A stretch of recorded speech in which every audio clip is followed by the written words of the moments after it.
Had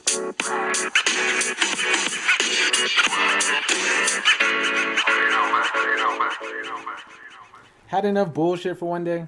Are you tired of the same old shit? Feel like something is missing? Well, welcome to the show where we try to cheer you up every Monday by sharing inspiring stories about positivity, healing, growth, community, change, and all that good shit. No bullshit. So we're your hosts. I'm Alice in Sunglasses. And I am Larry 505. And today is January 31st, 2022. It's National Backwards Day and Inspire Your Heart with Art Day. So today is National Backwards Day. So January 31st honors everything backward.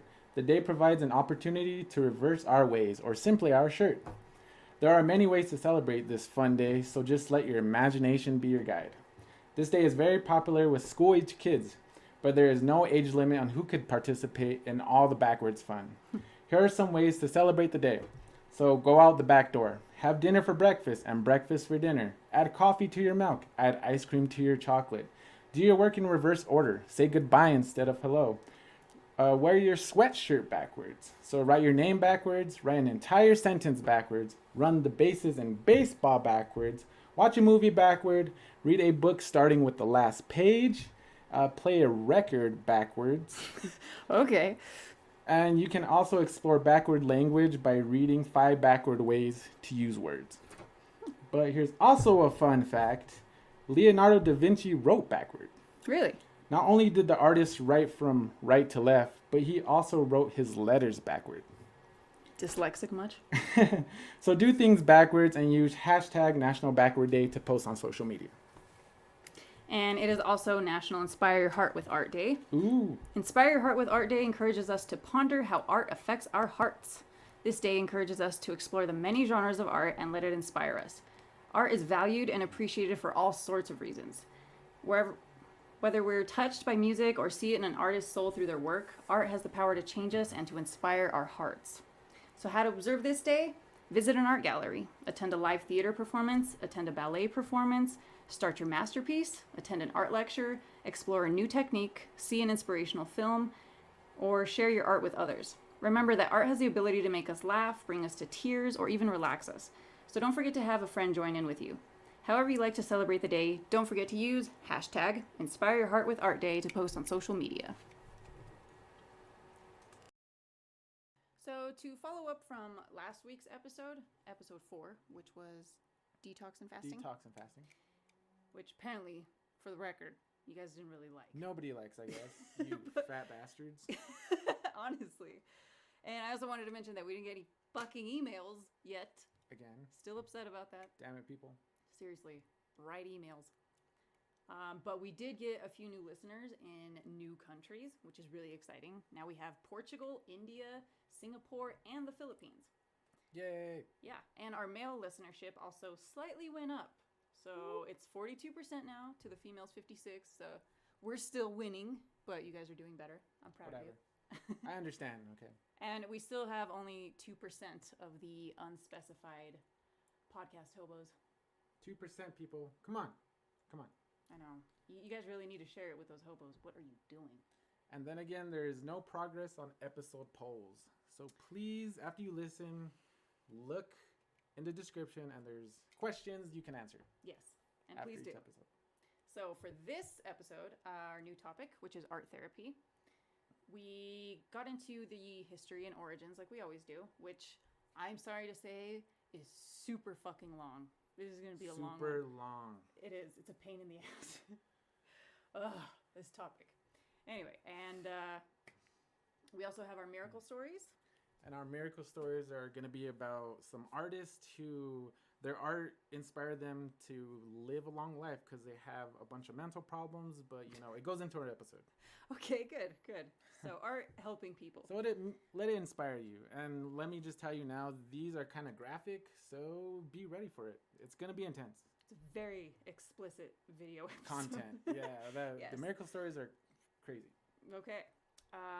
Also, I just wanted to remind you that you can share your shit with us at here'sallthatgoodshit@gmail.com. And also that show sponsorship starts with subscriptions. So please remember to subscribe, follow, rate, review, and share our content on Instagram at All That Extra Good Shit, Facebook page All That Good Shite, Spotify, Anchor, and Apple Podcasts, we are All That Good Shit! ! And now we have our YouTube channel, obviously. Woo! Which is also All That Good Shit! With an exclamation mark. And you can also donate to us through PayPal, which would be paypal.me/allthatgoodshit or @allthatgoodshit. And also directly through the Anchor Podcast website using Stripe. Please donate, people. Please. Yes. He still is expecting emeralds and I'm still crystals expecting meteorites and all this cool stuff. Yeah. So first we're going to start with our episode topic, go into our miracle story. Now we have a new section on the show, new segment, which is our weekly artist. And we have the weekly crystal followed by the weekly affirmation. And for this episode, since it's our first video episode, as well as, it has to do with Inspire Your Heart with Art Day, we do this little thing where we usually will have 2 canvases and we each paint for like 10-15 minutes and then we'll switch and keep going. But since we're recording, we're just kind of going to do it while one of us is reading and the other is, free. So we're going to be showing that as well. Yeah, special treat for y'all, so you better watch. Yes, and you can also try this at home because it's actually super fun. It's pretty cool. So, the art history timeline. Sit down for this one, folks. It's going to be... Woo! All right. It's going to be an art lesson. Yeah, seriously. All right, so the word art derives from the Latin word ars, which means skill or craft. So how would you distinguish art from artifact? Well, it's a bit difficult, but the best way to make the distinction is that art contains the ability to move a person, emotionally, intellectually, or otherwise. It portrays the extremes of human ambition, perception, feeling, imagination, and skill. Essentially, it carries the ability to make us think and feel through a visual experience. Artifacts also display human skill, but they share more insight into the human condition, the experience, and the practices of its time. And I mention this only because the earliest artworks ever to be discovered sort of blur the lines between this distinction, understandably, because the first artist was a Neanderthal.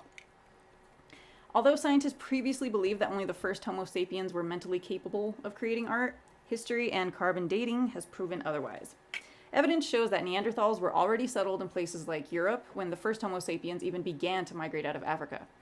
This proved that some of the art found in Europe dating back more than 120,000 years ago could only have been made by Neanderthals. The first age of art is known as Stone Age art, circa 2,500,000 to 3000 BCE, and can be broken down into the Paleolithic, Mesolithic, and Neolithic art ages. The first form of art was mainly cupels, which are small hemispherical holes that were pounded into large flat stones, usually inside of cave dwellings. The oldest version of this was found in India and dates back to somewhere between 290,000 and 700,000 BCE. And nobody knows what they mean. Around 250,000 BCE, this art was evolved into the carving of obese Venus figurines into rocks. Venus, the goddess. This was, surprisingly, a practice discovered in various countries in the Eastern Hemisphere, and it was quickly followed by cave paintings which most commonly depicted animals and hunting scenes with a few abstract or symbolic images, which also remain to yet be understood. Mesolithic art, circa 10,000 to 4,000 BCE, emerged around that era when there was a new climate and living conditions which had much improved, allowing for the behavior and ingenuity of these early artists to advance. They showed human figures in their paintings. 3D art included bas reliefs and freestanding sculptures, bracelets, painted pebbles, as well as the first decorations on functional objects and the earliest forms of pottery. Neolithic art followed this, circa 4,000 to 2,000 BCE, demonstrating that creativity arose from the possibility of settling in an area for longer periods of time than previous generations. These new settlers focused on developing the skills of weaving and creating ceramic pottery. Though art still remained mainly functional in nature, there began to be great emphasis on ornamentation and decoration. For example, calligraphy first became a thing during this time. Also, freestanding sculptures, bronze statuettes, primitive jewelry, and decorated artifacts. Most importantly, however, were the first developments of architecture. This includes megaliths, which are large stone structures such as the Egyptian pyramids, and also assemblages of large upright stones like Stonehenge. Now, we'll move on to the Bronze Age, which was 3,000 to 12,000 BCE, which basically took place in the cradle of civilization during the rise of Mesopotamia, Greece, Crete, and Egypt. As settlements grew into larger cities, written language emerged, along with the development of more sophisticated tools that allowed for the creation of monumental and portable artworks in a wide range of mediums. Now let's get into Egyptian art, which was 3100 BCE. They were the first culture to actually produce their own recognizable style of art. They incorporated detailed human figures drawn from different two-dimensional angles. They also began to incorporate symbolism, such as size, color, pose, and this all conveyed societal rank. Their architecture also took on symbolic meanings, such as the construction of sacred tombs and things like that, which later had a huge impact on Greek architecture. Next came Sumerian art from 3500 BCE, along with the Persian art in the same era. Sumerians developed their own architectural buildings called ziggurats. A ziggurat was a temple designed in a narrow vertical fashion, kind of like steps, to bring their people closer to the gods. They were made out of clay bricks and they were decorated with colored glazes. The Persians, on the other hand, were getting all bougie with it. They created intricate ceramics, palaces with sculptures and stone reliefs, decorative stone mosaics, dishes made of silver and gold, fresco paintings, illuminated manuscripts, weaved silk, and they also made carpets. They also carved sculptures into cliffs made of limestone. How? Beats me, but what a time to be alive and an artist. By the way, illuminated manuscripts are like pages that have borders and like drawings and all kinds of fancy stuff. Fresco paintings is a style of paint where they had the pigment was just like a dry powder, and you dip your brush in water and then you dip it into the pigment that you need, and then you paint with it, and as it dries, it like becomes a part of the wall. So it's like dry painting, which is pretty interesting. I didn't know about that before. Yeah. Lastly, during this era was Minoan art, which was circa 2100 to 1425 BCE. Strangely, they were an industrious people that believed a bit more in abstract thought and nature rather than worshipping rulers and deities like everybody else. Their art came in the form of palace architectures, which were constructed with stone, mud brick, and plaster, and they were decorated with colorful frescoes and murals that mainly depicted mythological animals and narratives. They also made stone carvings, precious metalwork, ceramics, and vase paintings, which usually had pictures of like maritime motifs and marine animals. Metalwork began around this time also in many parts of the world, and it was generally incorporated with other precious metals and gemstones from each culture. For example, like the Chinese would use jade. I mean, we learned that from the crystal episode. Hey. Yay. And on the other side of the globe, in early Mesoamerica, the OLMEC, Maya, TOLTEC, MIXTEC, and AZTEC cultures were all obsessed with death, war, and the imminent end of the world, which they attempted to delay through sacrifices. Not the friendliest bunch, those people. Regardless of their focus on death, they didn't really build tombs or worry about the afterlife, which is kind of weird. So the giant sculptures, the giant structures and temples that they built were mainly used for like constant ceremonial purposes. Although some did have like a secondary use as tombs. But like I said, secondary. Their art also consisted of many symbolic and ceremonial depictions and uses, such as masks, ceramics, costumes made with feathers, bracelets, necklaces, sculptures, geometric paintings, stone and gem carvings, and tools. However, if you pray hard, you play hard. So they created the first sports arena for their beloved Great Ball Game, and this was like a whole new structural concept in the world. A little further south, in the Andean and coastal kingdoms of South America, the Cave of Hands was the earliest art form to be discovered, and it dated all the way back to the Mesolithic art age, somewhere around 7,300 BC.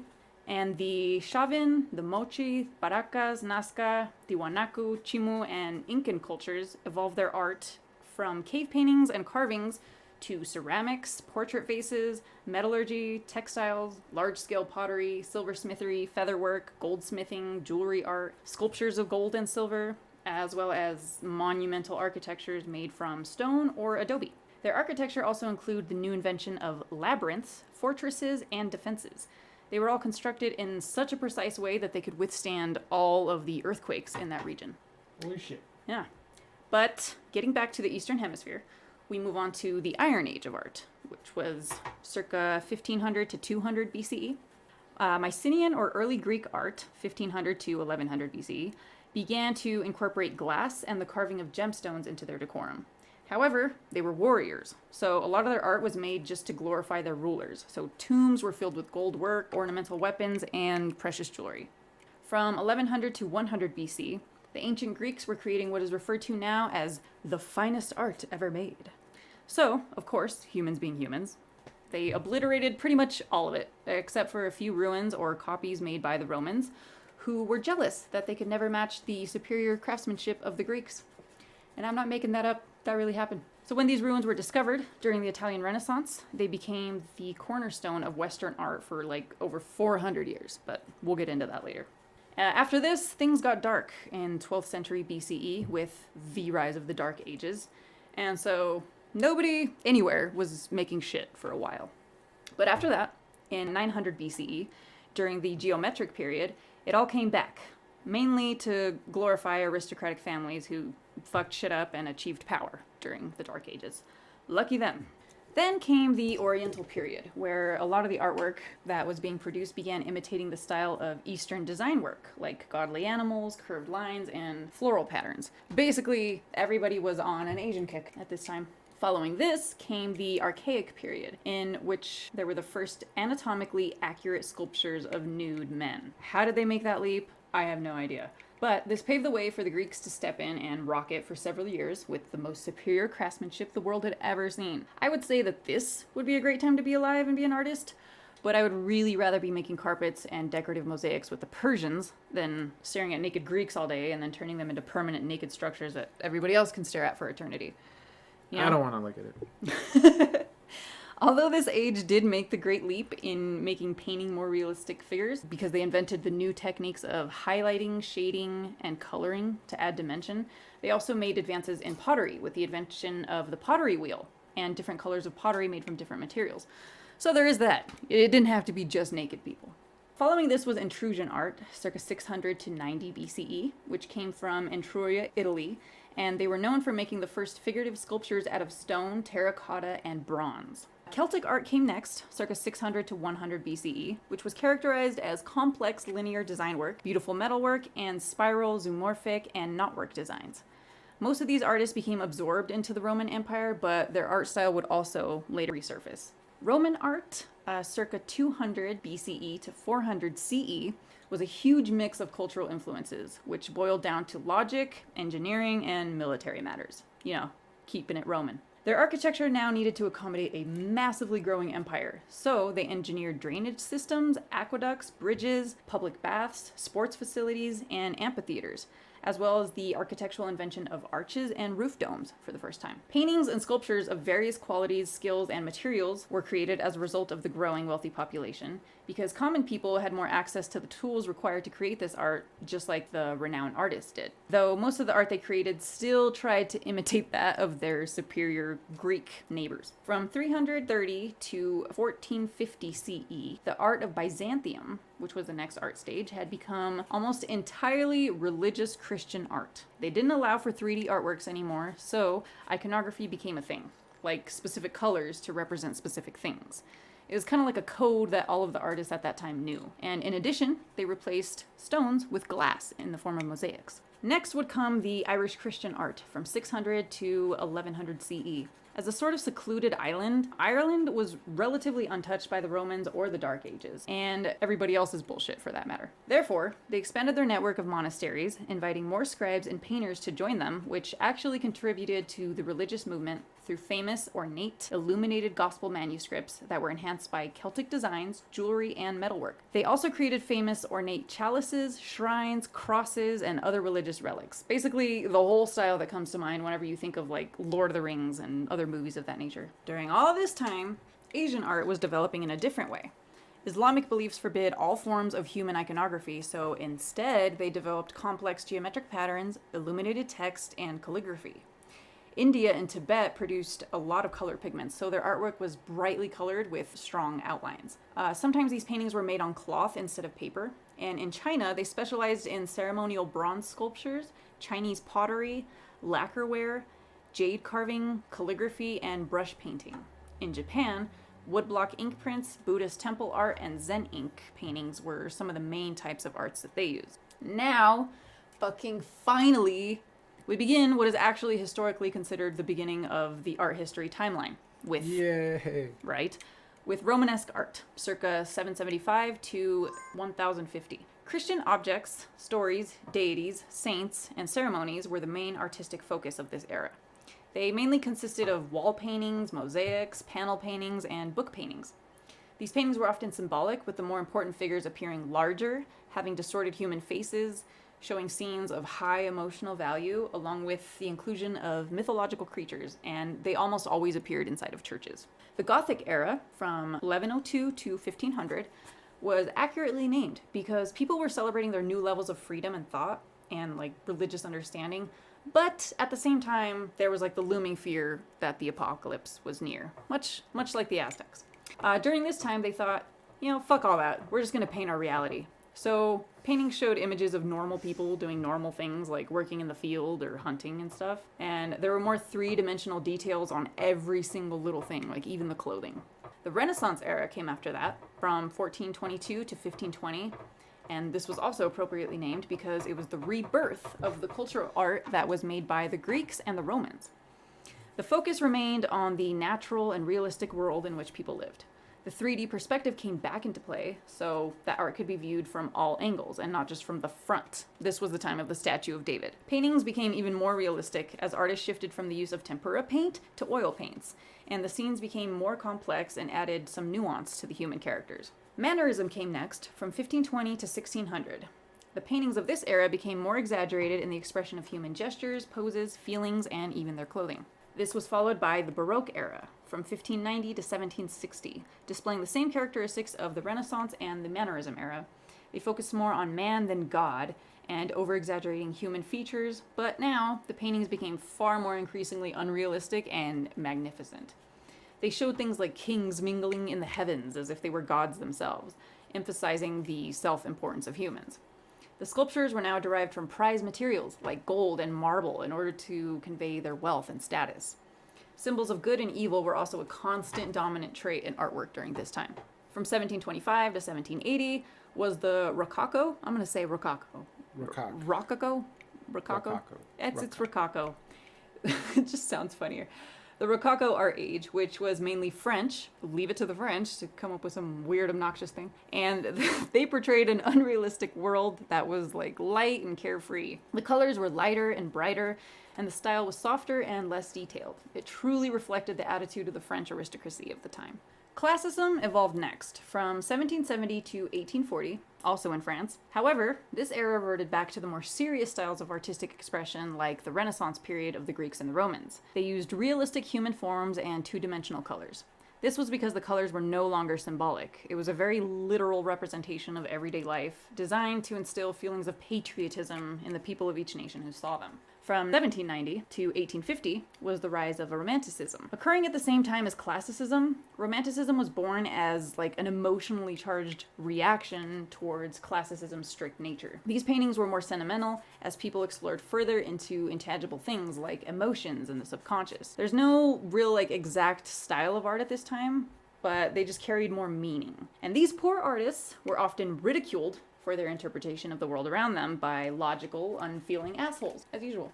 The next evolution of art would be realism, from 1850 to 1925. Realism came as a reaction to Romanticism. These fuckers removed all the beautiful and deeply emotional content of romantic paintings in favor of the naked truth. They painted people, nature, and animals exactly as they are, almost like a photograph. It lacked the idealism that makes art, and so hardly anyone liked it. And that's what you get for hating on Romanticism. All this classical style art came to a close with the beginning of the modern art era, which was launched by Impressionism from 1850 to 1895. Yes, this is all the same time as realism, when they were attempting to do their realistic nonsense. So let's just ignore those artists and focus on this, just like everybody else did. Impressionism broke the mold of literal images by creating a mix of colors with short paint strokes that don't need to be smoothly blended. This was initially widely criticized as not being a skilled technique, and pointillism just seemed like a fucking joke. Pointillism is like all the little dots that make images, particularly because the subjects of these paintings could only be recognized from a distance. So painting nature while being outdoors became a more common thing at this time, and people began to create art simply for art's sake, without any other intentions or motives. After that, symbolism dropped into the picture from 1890 to 1920. as well as Art Nouveau from 1890 to 1910 and Expressionism from 1890 to 1914. Symbolism focused on the representation of feelings and thoughts through objects. The themes were mainly death, sickness, sin, and passion. Art Nouveau used soft curved lines, tons of florals, and the stylistic characterization of human figures. There was lots of symmetry, playfulness, and youthfulness. It was also very political, but people kind of ignored that because it was just so decorative. They're like, I can't take this serious. This era also inspired artists to try to bring nature back into industrial cities. My kind of people. Hey. Expressionism explored the importance of expressing subjective feelings while completely ignoring naturalism. This led to archaic and slightly wild art styles. It was a German invention, of course, meant to be a contrast to the Impressionist movement. At the beginning of the First World War, these paintings became very intense and political, as you can imagine. From 1906 to 1914, a small blip on the art history timeline was Cubism. I like Cubism. This was all about fragmentation, geometric shapes, and multiple perspectives. Think Picasso. Many artists took everyday objects, broke them down into geometric segments, then put them back together, displaying the object from multiple sides simultaneously. It was a rejection of all the rules of traditional painting styles and sent out waves to the art styles that followed, overlapping timelines as multiple art forms emerged at once. One example of this was Futurism from 1909 to 1945. Though this was more of an artistic political movement rather than an artistic style. They rejected social organization, Christian morality, and they believed that anything that had been passed through generations was suspicious and dangerous. It was a really chaotic, hostile, angry, and aggressive time. It was very militant in nature, and many consider it to be too close to fascism. Dadaism from 1912 to 1920 emphasized concepts of illogic and provocation, questioning rules, norms, traditions, and values. It was sort of an anti-war artistic movement. It also included many other art forms such as writing, poetry, dance, and performance art. Part of the whole idea of the movement was also to question what exactly could be classified as art. Surrealism came to play between 1920 and 1930. It's fundamentally psychoanalytical with a complete loss of reality. Many of the artists painted directly from their dreams as they believed that this was like the fountain of all truth. And that was because they dealt directly with uncomfortable concepts, hidden desires, and taboos of the subconscious mind. It was a direct hit against the ingrained beliefs and ideas of the common people. So as you can imagine, they hated on a lot when it started out. But later it held a really powerful influence in the world of modern art. The new objectivity movement from 1925 to 1965 steered back towards physical, concrete, and visible objects that were cold, technical, and unemotional, such as radios and light bulbs. This was because after the war, people sought out some kind of order to hold on to without being coerced in like any particular direction of political or cultural beliefs. They just wanted simple, normal shit for a while. After all this, the first art movement to finally step away from Europe began with abstract expressionism from 1948 to 1962. This movement emerged from North America with color field and action paintings. Instead of a canvas and a brush, artists poured buckets of paint onto the ground and then used their fingers to create these images. This new concept spread rapidly through Europe as well. And I just want to say that color field is like those images where it's like blocks of color where you're supposed to believe that the color just like goes on forever outside of the canvas. That's just the art style. I just thought I should explain that. Anyway, after all that, pop art emerged in the US. Oh, and England, sorry, simultaneously. US and England. From 1955 to 1969. These artists believed that everything was art as long as you made it pop. It's characterized by uniform blocks of color mixed with clear lines and contours. During this time, painting and graphic art became more influenced by photorealism and serial prints. Next came Neo-Expressionism from 1980 to 1989, mainly coming out of Berlin, but later spreading to New York and other areas of the world. This style of art was large format, life-affirming representations and paintings featuring cities and big city life. The final forms of art in the art history timeline were photorealism, beginning in 1968, lowbrow pop surrealism from 1970, and contemporary art starting in 1978, and they all lead up to the present time. However, if we rewind a little bit back to the 1940s, we come across one artist's keen observation of the concept of art therapy. Many people with a background in education, visual arts, and psychotherapy decided to join in on the observation of this concept. Margaret NOUMBURG became influenced by the psychoanalytic theories of art in the 20th century and is known as the mother of art therapy. Her belief was that through the creative process, unconscious thoughts and feelings that may have been repressed would come to the surface. She felt that when an individual talked through their creative process with a therapist, they would be able to recognize and understand what their artwork was revealing about them to themselves. In turn, this could promote and enable psychological healing. Her writings and teachings remain influential even in today's 21st century of art and art therapy. So I just want to start off by saying art therapy is not art class. So art class is focused on teaching techniques or creating a specific finished product. Art therapy is more about letting people focus on their inner experience in creating art. People are able to focus on their perceptions, imaginations, and feelings. People are encouraged to create art that expresses their inner world more than making something that is an expression of the outer world. People do not need to have artistic ability or special talent to participate in art therapy. The only tool you need for art therapy is to be honest with yourself, your emotions, and the willingness to experiment. Some researchers suggest that just the presence of art can play a big part in boosting your mental health. Now let's get into the health issues that are treated by art therapy. So art therapy helps people express their emotions, thoughts, and experiences that may be difficult to speak about. Everyone has issues, but most have more than others. Studies have shown positive results have been achieved through art therapy by those facing issues such as anxiety, depression, stress, addiction, cancer, heart disease, bulimia, anorexia, schizophrenia, Alzheimer's, phobias, grief and loss, social and emotional difficulties. Art therapy allows people to express feelings on any subject through creative artwork rather than speech.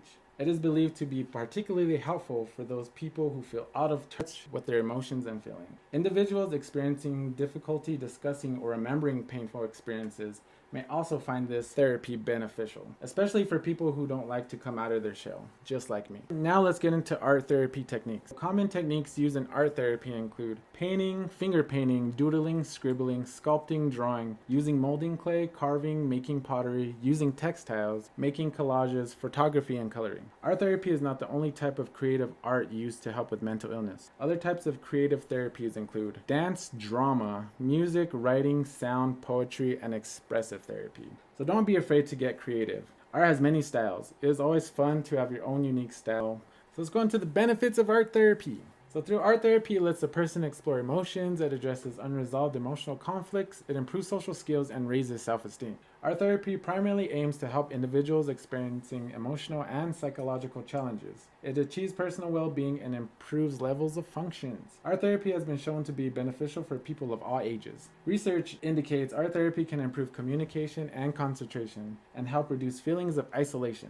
So here are some other examples of how it helps you overall. So it makes you more confident, it increases self-esteem, it releases dopamine, it gives you control over your life, it gives you personal insight, and it increases attention span, and it gives you empowerment, and it gives you a voice. So in summary, don't forget the biggest part of all of this, it's about finding meaning and connection in your life. Nice. And as Pablo Picasso once said, art washes from the soul the dust of everyday life.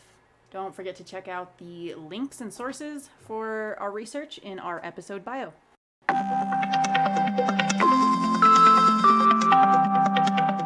Why is art therapeutic? 4 artists whose practices help them cope by Colleen Hochberger. Tracy Emin.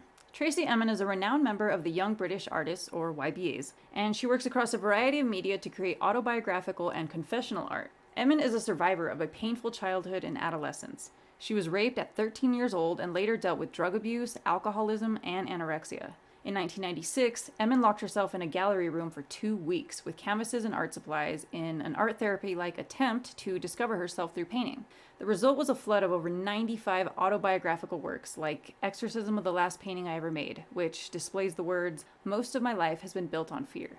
Her ready-made installation, My Bed, in 1998, shows a messy, stained bed with debris including condoms, underwear, and menstrual blood. Emin claimed it resembled her bed, from which she didn't move for 4 days when suffering from suicidal depression. The deeply intimate personal details Emin expresses and tackles through her work show how art can act as a cathartic vehicle for healing. In her 2005 autobiography, Strangeland, Emin wrote, "I only survived thanks to art. It gave me faith in my own existence."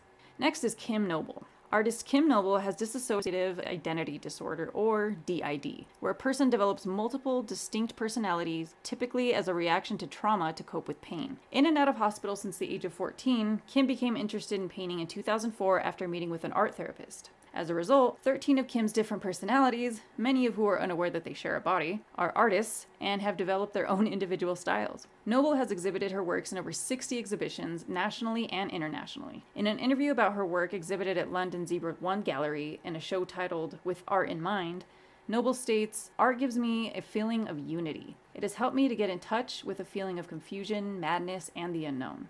I suppose it's similar to getting in touch with your subconscious, yet our subconscious is a physical being with its own personality. Art has opened up a new world for me." Frida Kahlo. Legendary Mexican painter Frida Kahlo is a well-known example of how one can overcome pain and tragedy through art. At age 6, Kahlo was infected with polio, and then at 18 years old, she was in a serious bus accident when she suffered broken spine, broken collarbone, and 11 fractures in her leg. Undergoing more than 30 surgeries throughout her lifetime and also suffering from several miscarriages, Frida transcended her pain and loss through her artwork. Kahlo wrote in her diary, "I paint self-portraits because I paint my own reality. I paint what I need to. Painting completed my life.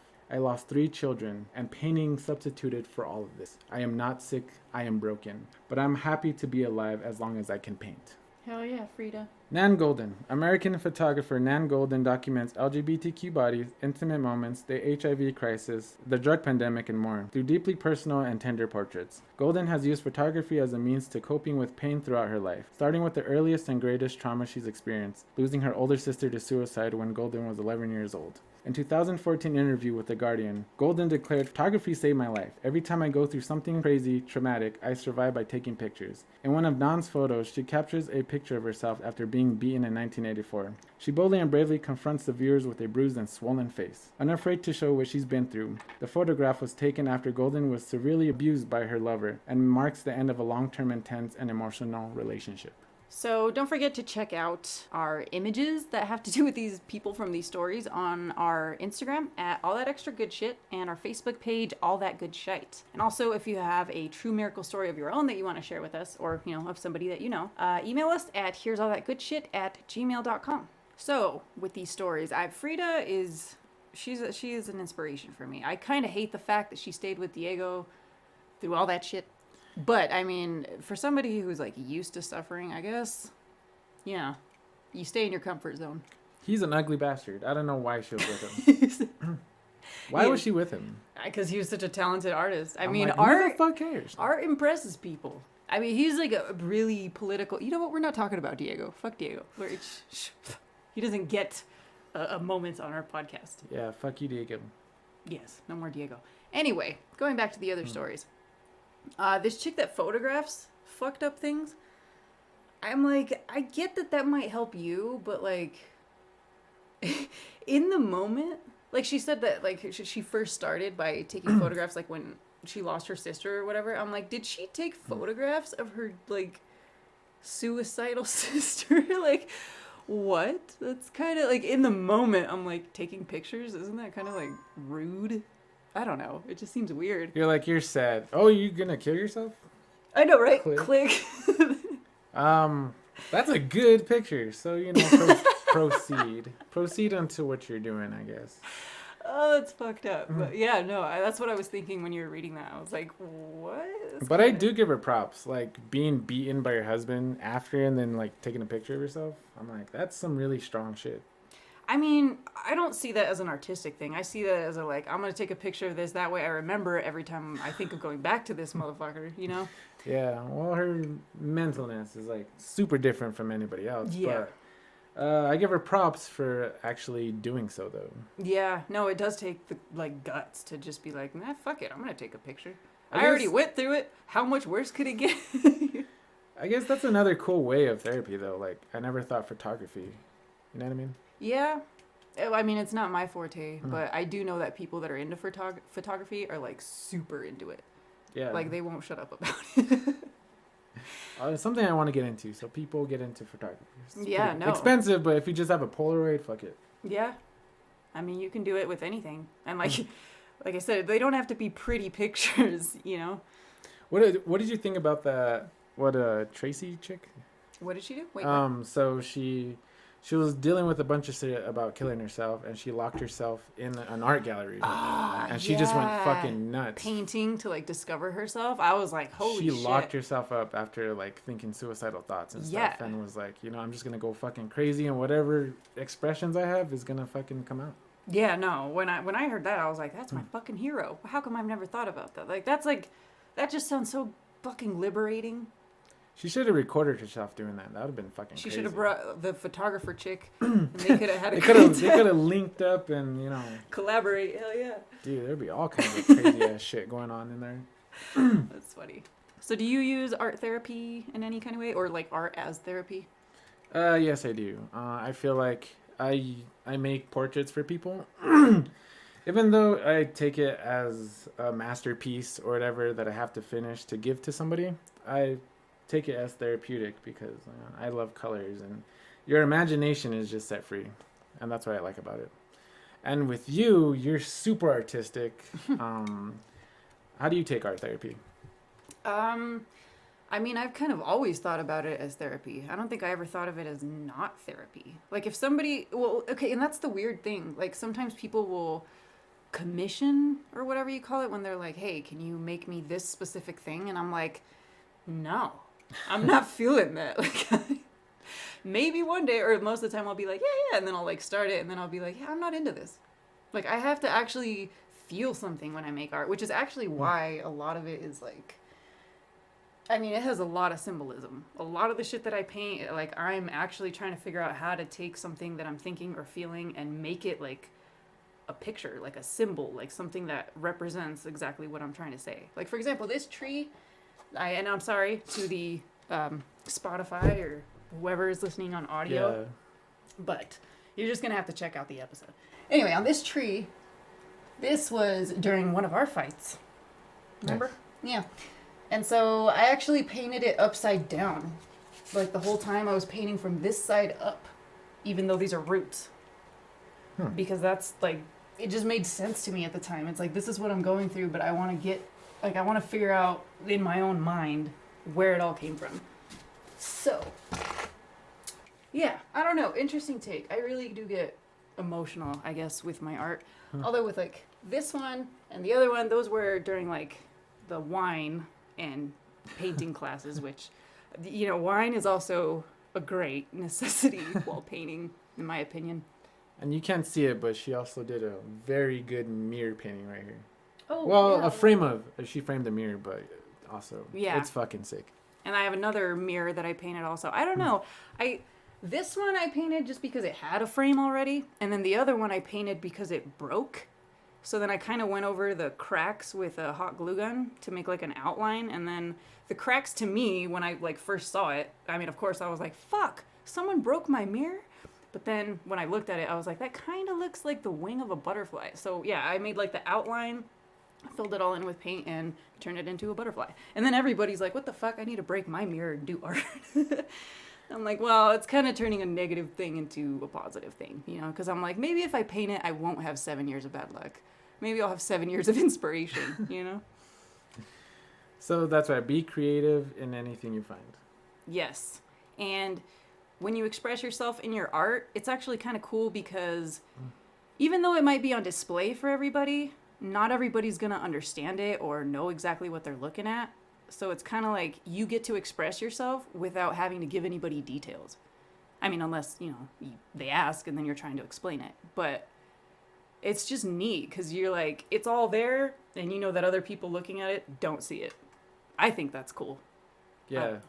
But like they said, you don't have to be an artist to do this. You know what I mean? It's just self-expression. Exactly. It all comes down to self-expression. Like these fucking cave people that were just poking holes in rocks. I don't know what the hell they were expressing there, but they felt the necessity to do it. And then you go on to later times where, you know, you have these amazing artists who all dealt with mental illnesses, like Van Gogh. And, you know, he's one of the greatest artists now. And people didn't get his shit back in the day. Yeah, exactly. During his time. Because they thought he was crazy. Exactly. I was going to say, during his time, he was depressed. People thought he was crazy. He was like an outcast. His paintings didn't even sell. And then after his death, you know, he's a big deal, which is kind of unfair to the guy. But, I mean, that's the whole point. He didn't do it to sell them or to impress anybody. He was just expressing himself. Like, his life was fucked up as it was. I think painting was the only thing that kept him around, you know? And that's actually kind of what it is for a lot of people. Sometimes you can't find anything else to help besides just expressing yourself on a canvas or on whatever it is. And it's crazy to go back through your timeline in art. The longest timeline ever. A lot of the artists during those periods, they all had mental illnesses. And I was reading a bunch about that. It's fucking crazy. Yeah, they were just losing their shit back in the day and just like, you know what? This art thing's pretty cool. I'm just going to lose my shit on this canvas or what fucking cloth or whatever. Yeah. I mean, the cool thing about that is that even though they were stressed and they just had to get it out, they ended up being revolutionaries of their time and of, like, decades afterwards. Yeah. That's what I like about art therapy. I agree. It is very therapeutic in a lot of ways. Even though it's kind of dark in most ways, but it's still therapy. Therapy can be dark, but good. I know. Try it.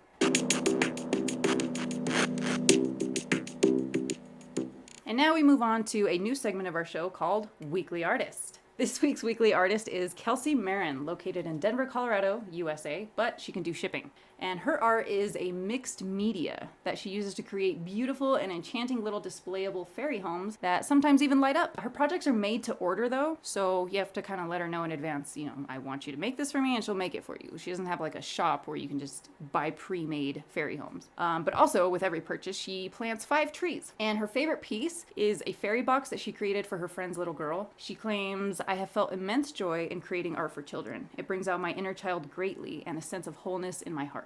She's adorable. And also, she lost her dad back in October of last year, and he was like a big supporter in her passion for art. And she hasn't really created anything since, so if people ask her for artwork right now, it'll kind of set her back on track to art therapy, you know, and to cope with the loss of her dad. So we just really want to support her in that. Yeah, we support. And support her too, because this means a lot to her. It does. Sure. And you can find her content on Instagram at Marentzoartwork, which is Marentzo artwork, and on Facebook, Marentzoartwork, same name. And if you would like to feature somebody you know or yourself, please send us an email at here'sallthatgoodshit@gmail.com with 3 pictures of your art, along with your name, location, your art style, and your preferred media, and links to find or buy your work. This week's weekly crystal is obsidian. The form is smooth and shaped like the land or water on which it cooled. The vibration is earthy to medium, depending on the color and type. Mahogany, snowflake, Apache tear, and blue obsidian work at a gentler pace than black obsidian. The age is rarely over 20 million years old, which is actually pretty young for a crystal. The chakras it affects are the earth star, base, and sacral. The creation, well, it's technically a type of volcanic glass rather than a crystal. Obsidian is igneous rock that forms when the lava from volcanoes cools quickly on the Earth's surface, ejecting almost all the water within it that it would need in order to crystallize, so instead, it keeps its viscous consistency and just hardens like glass. It's actually structurally just a bit harder than window glass. Though it's usually jet black, the presence of iron oxide in the environment will produce varieties of red and brown. Tiny trapped gas bubbles can also produce a golden sheen. Occasionally, it may contain bands or spots of gray, green, white, or yellow due to other minerals that the lava may have come into contact with before cooling. Its uses? Well, the ancient Greeks used polished obsidian mirrors and crystal balls to gaze into the future through scrying. It's often a shamanic tool used to remove blockages and debris from the past. It quickly brings about the challenge to heal by revealing the reasons behind a disease. It exposes character traits that require transformation, encouraging healing deep within the soul. It clarifies what needs to change by removing outdated mental constructs.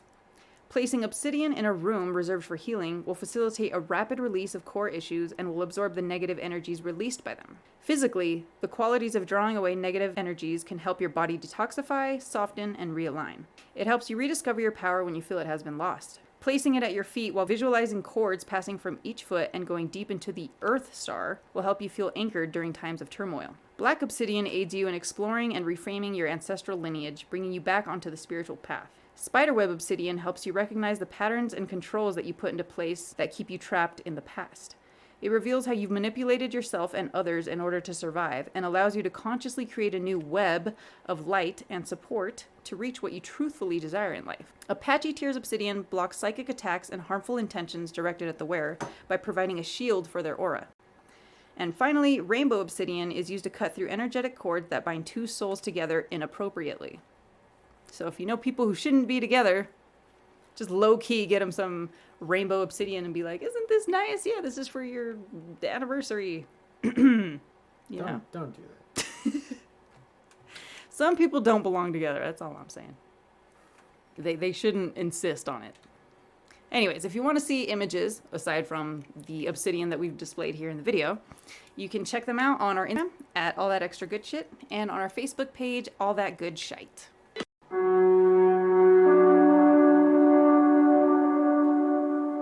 And this week's weekly affirmation is...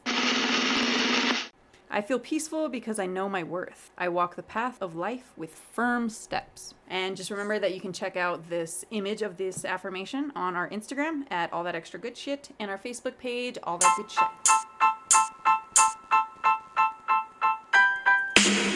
Thanks for joining us. That's all the good shit we have for you today. Don't forget to flush. And wash your hands.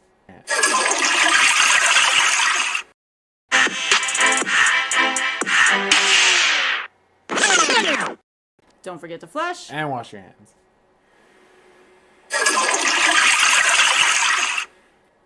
Fuck it.